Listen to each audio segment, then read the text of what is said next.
Welcome back to the deep dive. Usually when we sit down at this table, there's a sense of discovery. We take a stack of articles, research, maybe a new book, and we try to learn about a subject. Right. We ask, how does this work? Or what's the history here?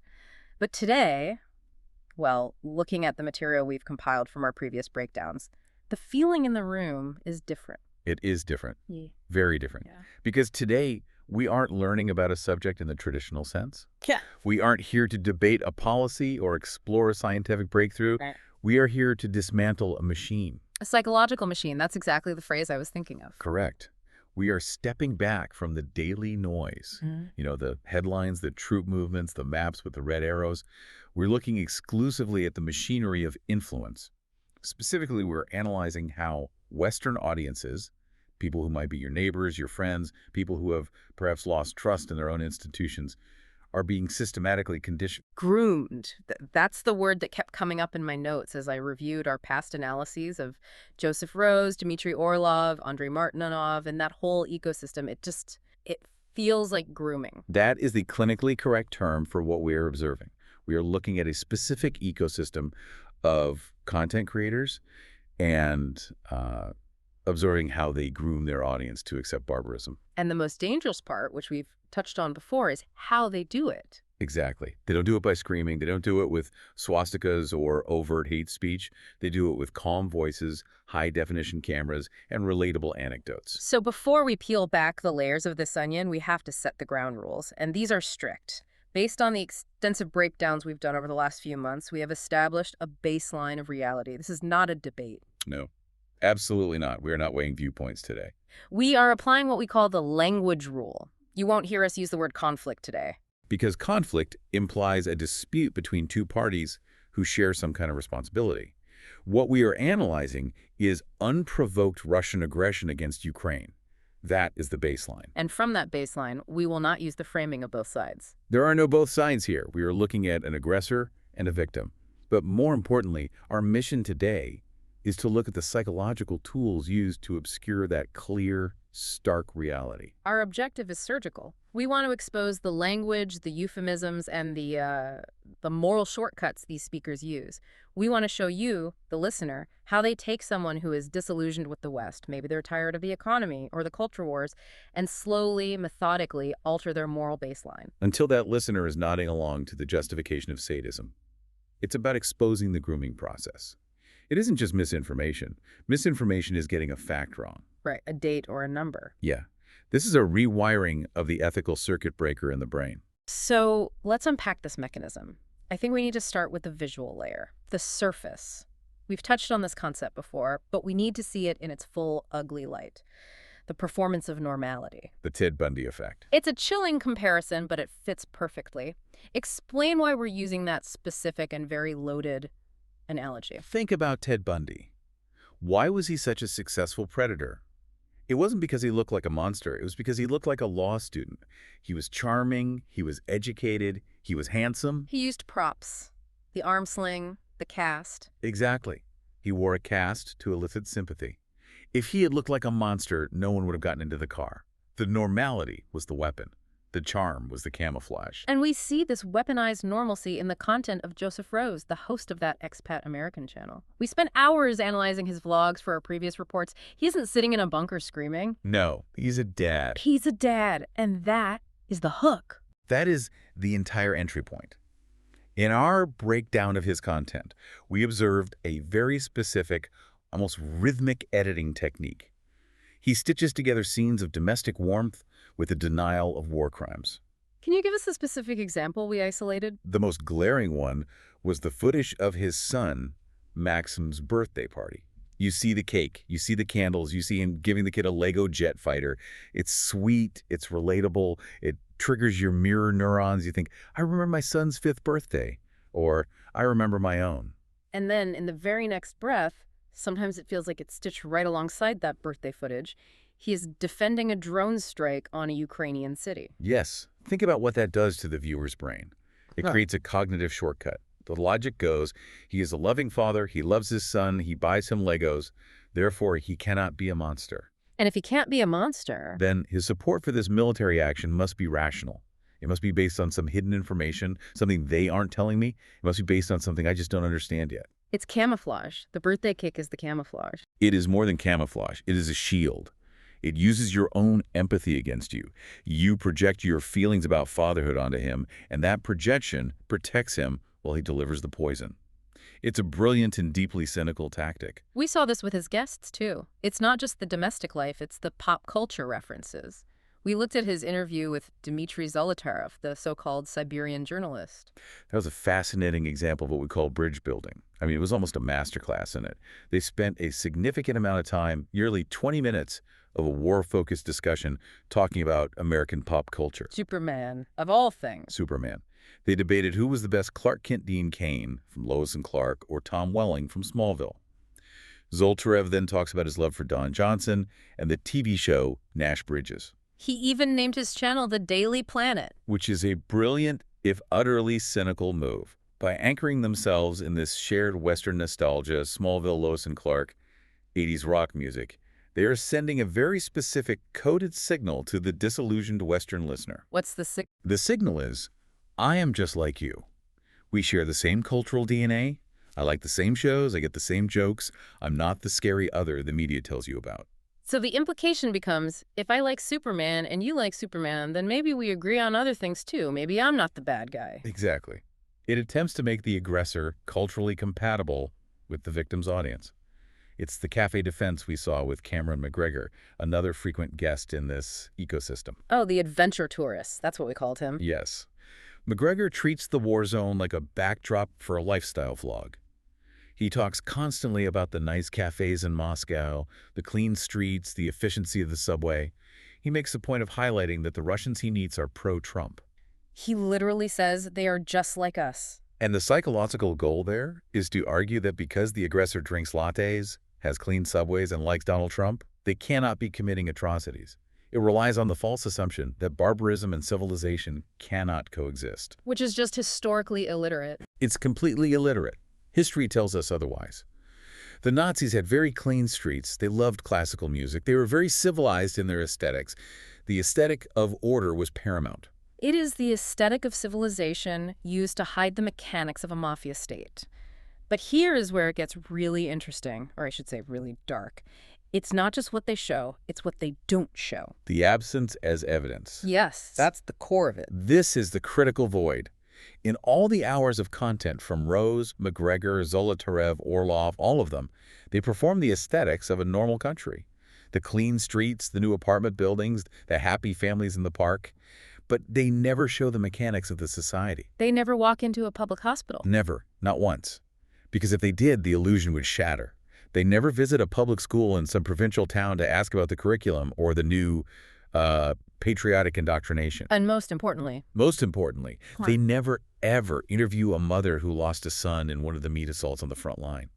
They never talk to a pensioner trying to survive on a state pension. it's a completely curated reality, a hermetically sealed bubble of normality. It is a Potemkin village of the mind. They show you the new bricks of reconstruction in occupied Mariupol, as McGregor did. He stood there praising the human spirit of an elderly woman returning to her ruins. But they don't show the mass graves. They hide the bodies that those bricks are built over.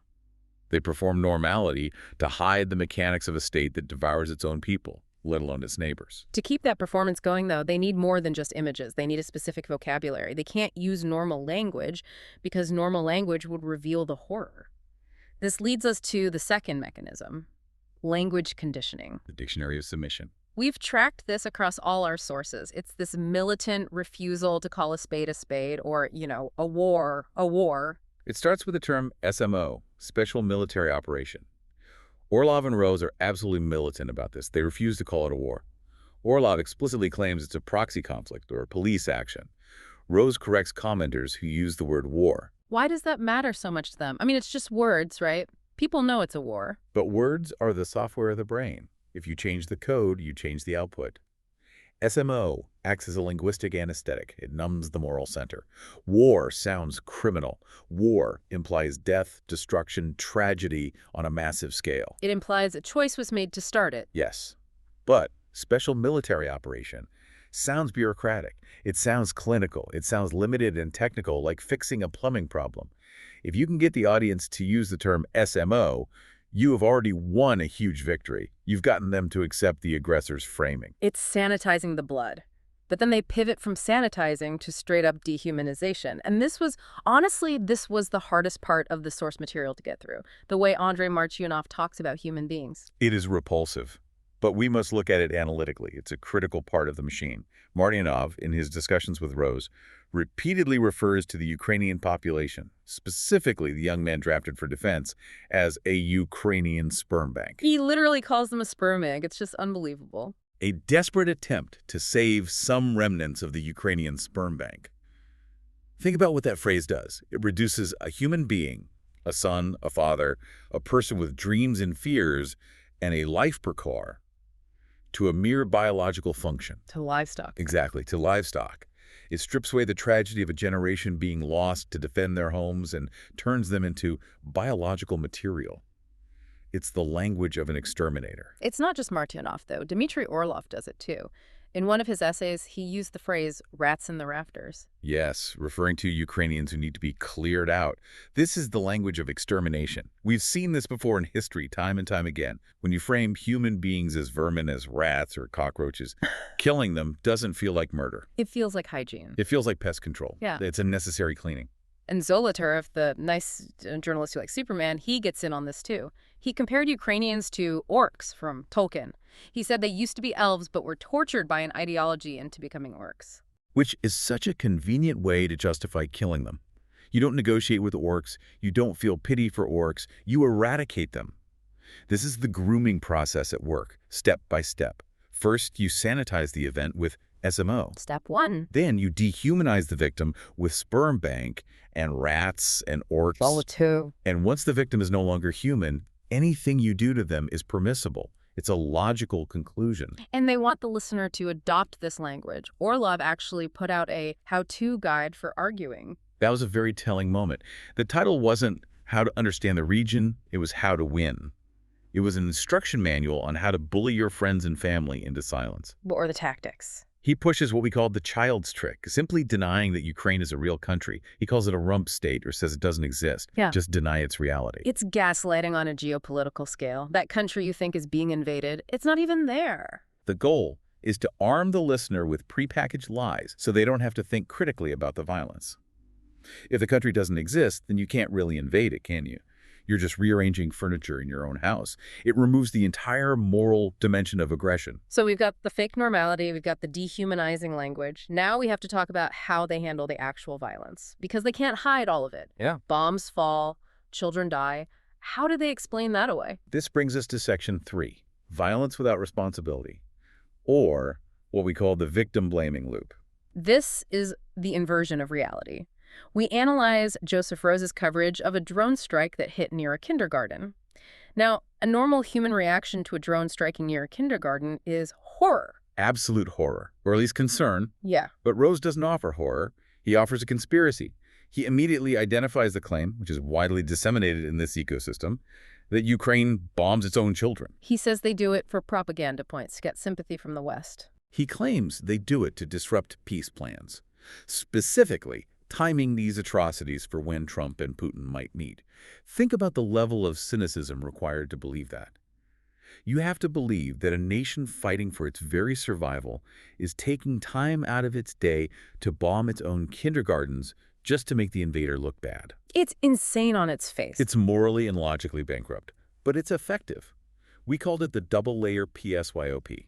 Explain that. The video, layer 1, provides the lie. That's Rose on camera saying, "This is suspicious," or "The timing is very interesting."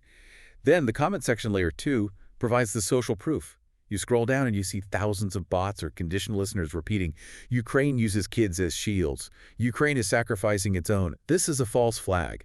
So even if you doubt Rose, you see this flood of evidence from other people. And it effectively insulates the listener from the evidence of their own eyes. If you see a bomb school, your new programming kicks in and says, Ukraine must have done that to themselves.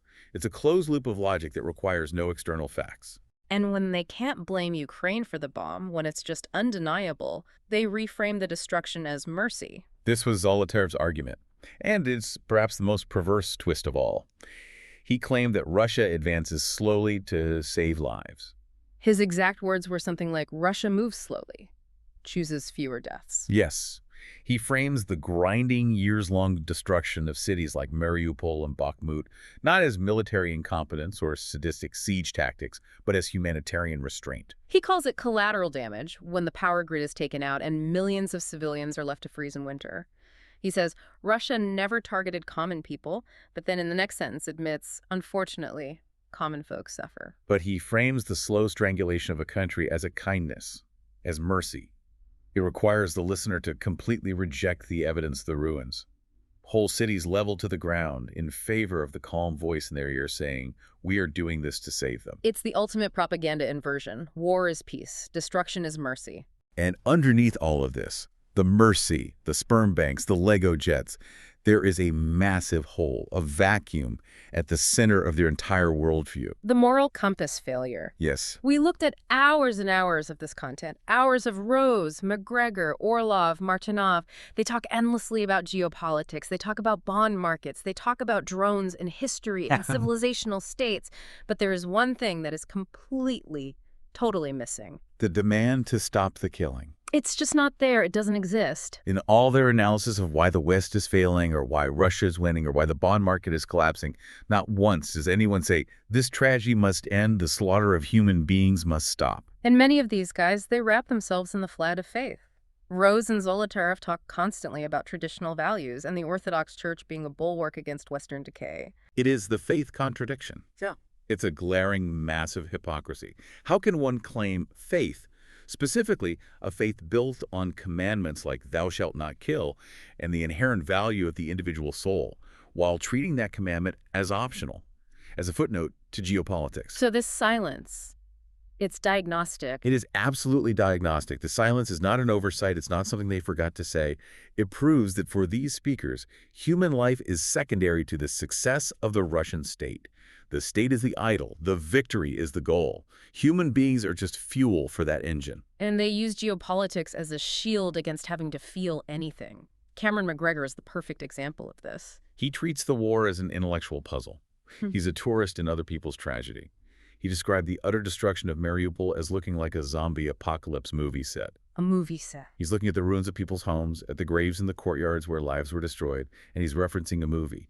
The detachment is sociopathic. It's a luxury. Geopolitics is a luxury for those not being bombed. For the victim, it is murder. For the McGregor type, it is a game of strategy on a map. Treating mass death as a risk board game is a fundamental moral failure. There's no other way to describe it. Which brings us to the darkest part of this machinery. We've talked about how they ignore the violence or blame the victim for it, but we have to talk about the system they are actually defending. Because it's not just a war machine, it's a sadism machine. Sadism is system. Yeah. The meat grinder. And again, we see this incredible projection.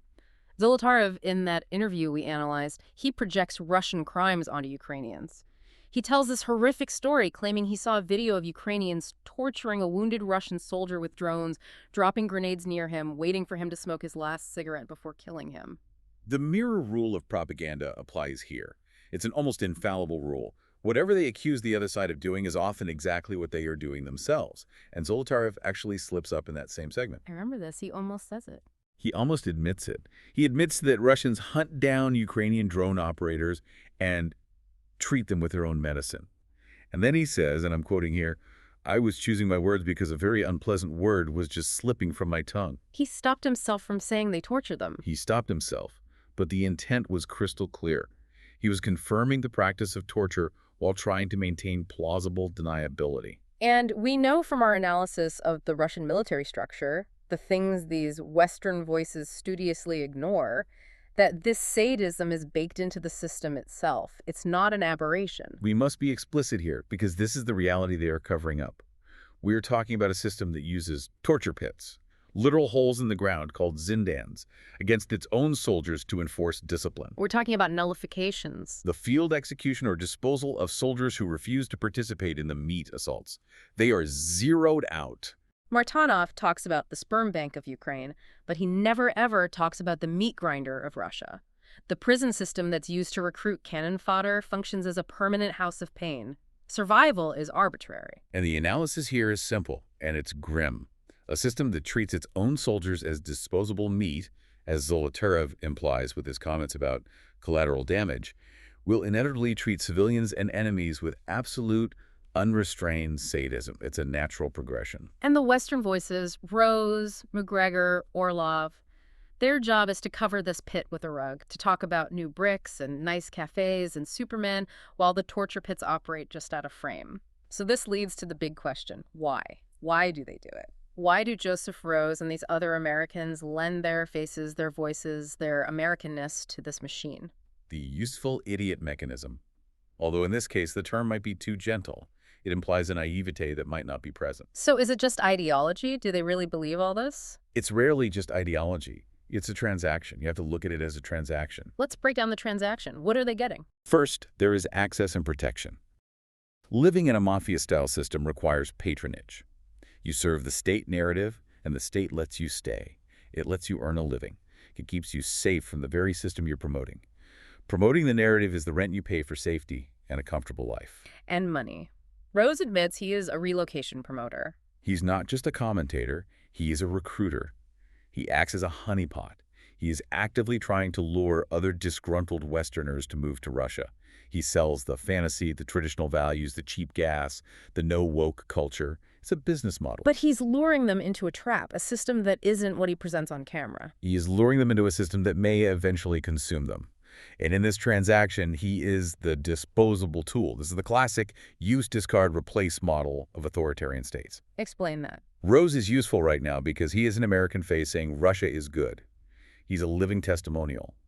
But once his utility fades, once the narrative shifts or he makes a mistake, the system will not protect him. He's a tool, and tools can be discarded. He thinks he's an insider, but he's just content. He thinks he is a player. He is actually the ball. So we've mapped the mechanism. We've seen the normalization, the language conditioning, the victim blaming, the moral void at the center. Now, we need to give you, the listener, a way to spot this, because these guys are just one example. This mechanism is everywhere. We have developed a diagnostic tool from this analysis, a mandatory test. We call it the sociopath test. Okay, lay it out for us. It is a simple proposition. When you are listening to any commentator, left, right, independent, mainstream, discussing a war or an atrocity, Right. apply this rule. If stopping the killing is optional, but justifying the aggressor is mandatory, you are not listening to analysis. You are listening to conditioning. Let's say that again because it's critical. If stopping the killing is optional, But justifying the aggressor is mandatory. then you are being groomed, you're not being informed. You're being conditioned. Apply this to Rose. Apply it to Orlov. Apply it to Maryanov. Do they demand the killing stop? No, it's not part of their calculus. Do they demand you understand and sympathize with the aggressor? Yes. That is their entire project. They failed the test. They fail the test. They prioritize the justification of violence over the preservation of life. Every single time.